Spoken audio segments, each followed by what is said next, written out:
Welcome back to the morning show here on Arise News. We'll kick off this edition with what's happening in Dubai, where world leaders have agreed on a major declaration on the future of farming and food supplies on the second day of the COP28 Climate Summit. It is the first time the annual gathering has recognized that what people grow and eat is a crucial factor in global warming. Those who have signed up are major food producers and consumers, including the United States and China. Earlier, there were further calls to swift action on climate change. Britain's King Charles said the survival of humanity was at stake, while the UN chief said world economies had to switch to renewable energy. We are miles from the goals of the Paris Agreement and minutes to midnight for the 1.5-degree limit. But it is not too late. We can, you can prevent planetary crash and burn. We have the technologies to avoid the worst of climate chaos if we act now. The 1.5-degree limit is only possible if we ultimately stop burning all fossil fuels. Not reduce, not abate, phase out with a clear time frame aligned with 1.5 degrees. And the global stocktake must not only commit to that, it must also commit to triple renewables, double energy efficiency, and bring clean energy to all by 2030. The economics are clear. The global shift to renewables is inevitable. The only question is how much heating our planet will endure before it happens. So allow me to have a message for fossil fuel company leaders. Your old world is rapidly aging. Do not double down on an obsolete business model.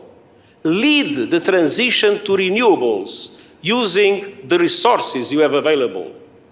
Make no mistake, the road to climate sustainability is also the only viable pathway to economic sustainability of your companies in the future. And I urge governments to help industry make the right choice by regulating, legislating, putting a fair price on carbon, ending fossil fuel subsidies, and adopting a windfall tax on profits. I pray with all my heart that COP28 will be another critical turning point towards genuine transformational action at a time when already, as scientists have been warning for so long, we are seeing alarming tipping points being reached. Unless we rapidly repair and restore nature's unique economy based on harmony and balance, which is our ultimate sustainer, our own economy and survivability will be imperiled. It worries me greatly that we remain so dreadfully far off track, as the global stocktake report demonstrates so graphically.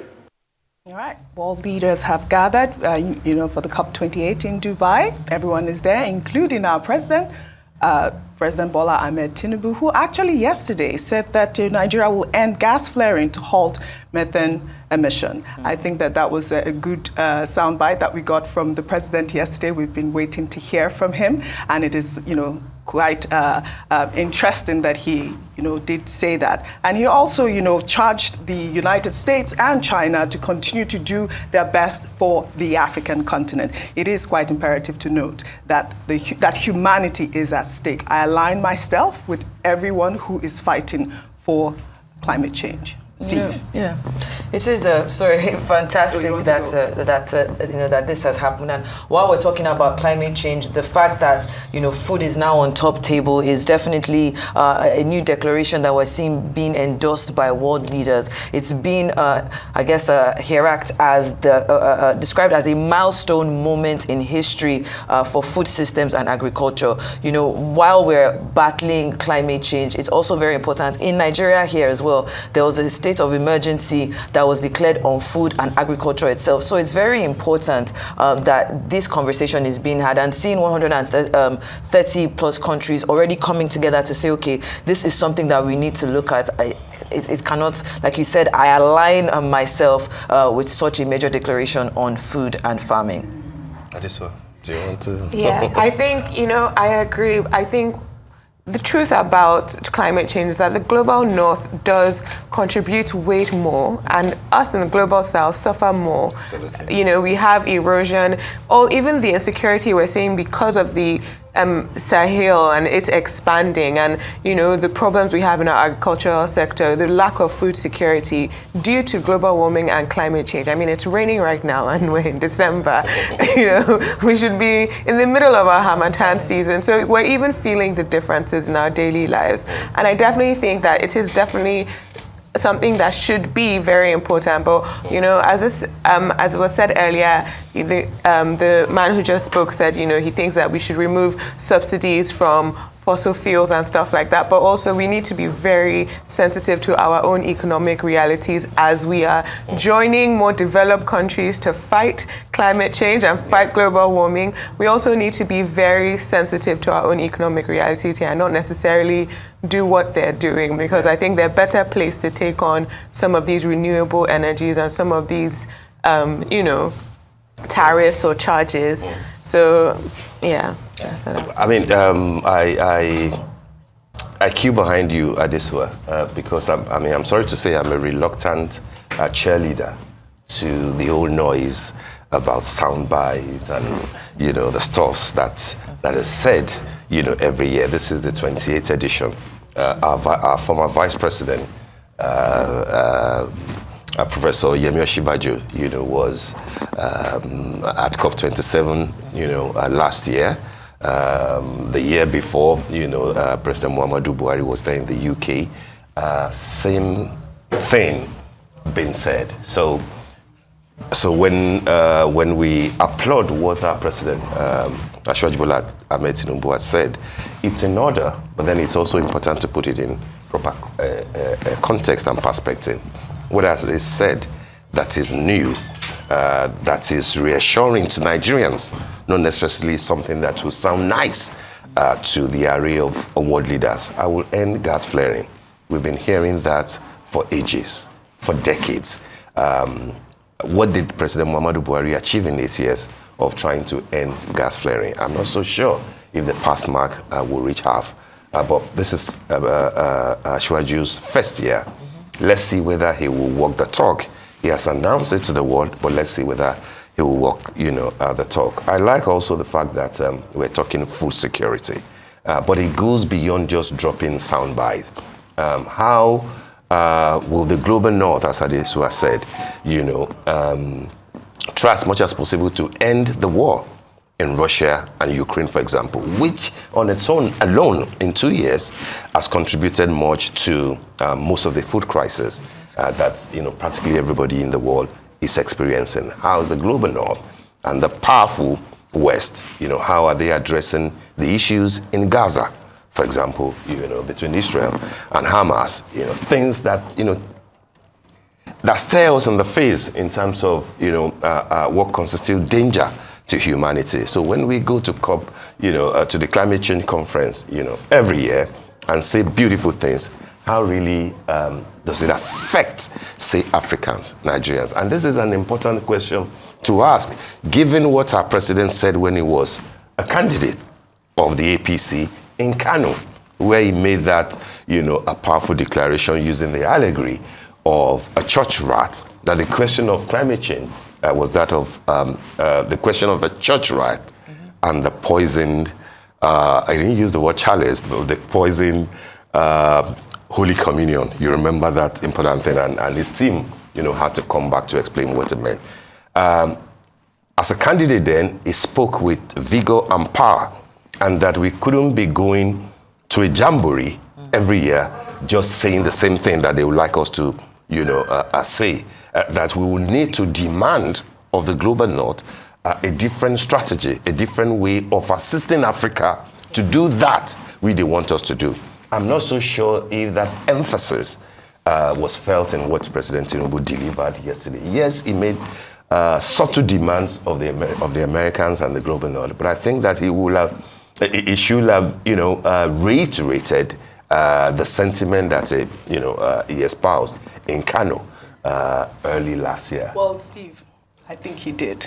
He absolutely did, and that's what I said to you earlier, that he charged the United States and China to move away, to do more. And this is what he said. He pointed out that the world's biggest economy, the US and China, are the biggest culprits in greenhouse emissions, as pointed out in Earth's need for urgent healing. And he did tell them to actually do more. And he has talked about moving away and going towards providing more, greener energy for Nigeria. He says he's going to provide more buses, with, more gas buses and all of that. And I think that, it is important to show off those sound bites, because it only shows what your country is willing to do. I love that he did that, as opposed to just saying, I'm not really sure that, because you guys are the biggest culprits and all of that.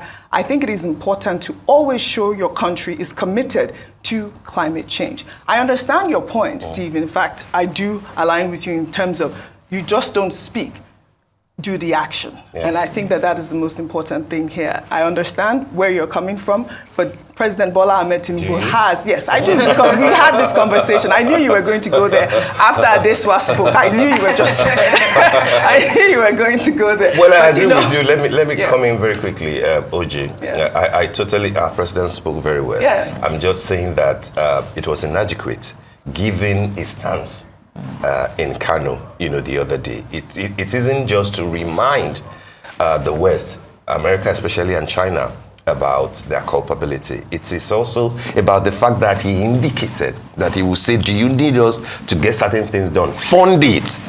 He was clear about it, that you will need to fund it. Did he make that demand on them yesterday? I'm not so sure. But again, I like the fact that, yes. I can actually come in there, because during the panel discussion, he did ask a question. He said, how do you tell a grandmother to stop using firewood to prepare her food?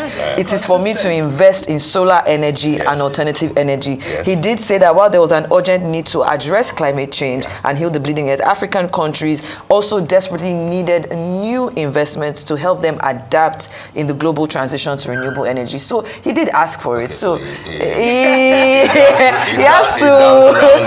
I understand that diplomacy must come in. Yes. But one other thing that we shouldn't forget to mention, no matter how much, because I know that there will be spirited effort to defend it, is the size of our delegates at the conference. Sadly, 1,400? which means that we were the biggest from Africa. I think just behind China and one other country. In Canada today, there's a whole load of hoopla as to the 100 people that represented the country, at COP28. Somebody is already putting about some cost to the huge size that we have. I agree that there will be volunteers, there will be NGOs, there will be people who are just professionals who registered on their own, and there are criteria, requirements to which you can follow. But if you look at the list, maybe some people didn't realize that the United Nations and the host nation will be obliged to publish the list of participants. And we could see that if, put it either way, more than 90% of those who represented Nigeria, who were Nigerian delegates, were government-related. States, IG's office, a different sort of a thing. Even the federal government itself, from the State House, almost 100 people. That's scandalous. And about the 10% were, I think, unpaid climate advisors. Yes, that's including made their way to the list. Including those who are meant to provide some Item 7 services. Interesting that this is what we're discussing at a place where we should be talking climate change, environment, handling fossil fuel and stuff. But here we are on social media, we're discussing Item 7 provision. And it does go back to what we discussed yesterday, is that the president has told us we're in tough times. We're feeling the pinch. And we have, as you said, Item 7 going to Dubai. And you have to wonder again, the size of the delegates for the only people to be it's a climate conference. This is not an economic summit. It's not an oil and gas conference. And I'm not going to... that Nigeria has witnessed in 28 years of the climate change conference, by far. And they should try and prove us wrong. It is the biggest size. It is unwarranted. It is embarrassing.